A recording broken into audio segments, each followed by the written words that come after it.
আজ আমি রান্না করব অত্যন্ত সহজ একটি রান্না, চিকেন কষা। খুব সহজ বলার কারণ হচ্ছে যারা সবে রান্না শিখেছে, অন্য রান্না তেমন কিছুই পারে না, তারাও এই চিকেন রান্নাটা সহজেই করে ফেলবে। সব থেকে সহজ রান্না হলো এই চিকেন রান্না। এমনকি ব্যাচেলার ছেলেরাও আর কোনো রান্না না পারলেও এই চিকেন রান্নাটা পারবে। তাই মনে হয় না চিকেন রান্না শেখার দরকার আছে। আর সেটা যদি হয় নর্মাল ঘরোয়া চিকেন, তাহলে তো হয়েই গেল।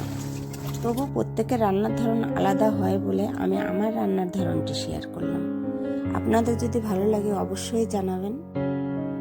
আমার রান্না প্রায় শেষের দিকে, এখন উপর দিয়ে ধনের পাতা ছড়িয়ে দিয়ে নামিয়ে নেব। হয়ে গেছে আমার চিকেন রান্না। আমি রুটি আর চিকেন কষা করেছিলাম, তবে এই চিকেন কষা ভাতেও খুব ভালো লাগে।